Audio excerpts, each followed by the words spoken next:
Today, I want to share my personal assessment of the Russia-Ukraine war and where I believe it is heading, especially in the context of the recent 28-point peace proposal associated with Donald Trump. U.S. President Donald Trump is actively pushing this peace deal, not only for geopolitical reasons, but also because it is widely believed that a successful Ukraine-Russia settlement could genuinely position him as a strong contender for the Nobel Peace Prize in 2026.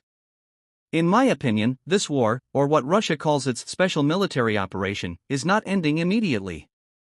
I believe the fighting will continue for at least one more year, mainly because neither side appears ready to make real compromises right now. Russia still believes it can gain more on the battlefield. Ukraine still believes it can defend its sovereignty with continued Western support. And because of this deadlock, diplomacy alone is not enough yet.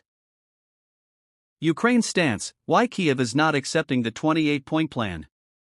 From Ukraine's perspective, the 28-point plan is seen as deeply unfair and dangerous for its future. Ukraine's main objections are very clear.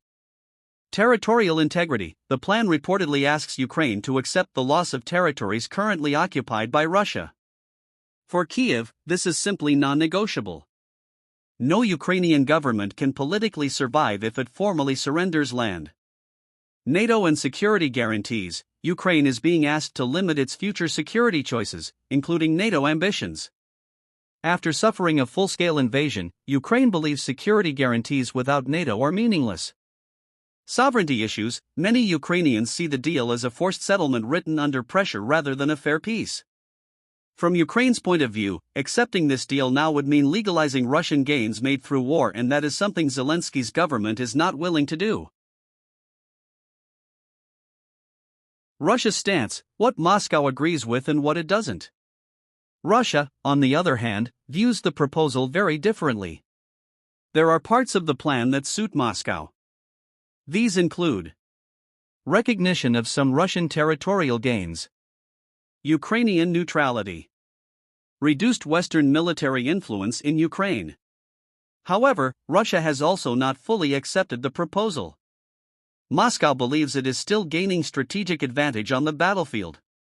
As long as Russian forces continue to advance, even slowly, Putin has no urgent reason to compromise. Russia may accept talks, but only from a position of strength, not equality. In simple terms, Russia sees negotiations as something to use after it has gained enough land, not before.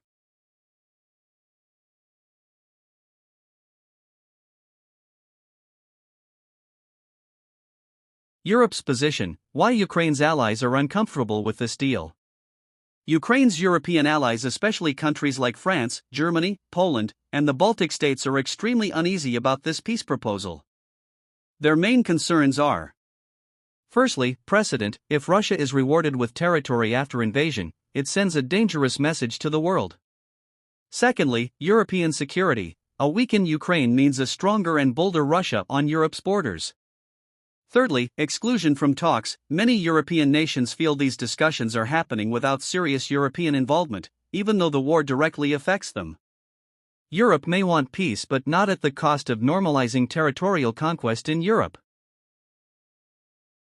What I personally believe will happen. Now, this is my personal assessment, not a prediction based on ideology, but on current realities.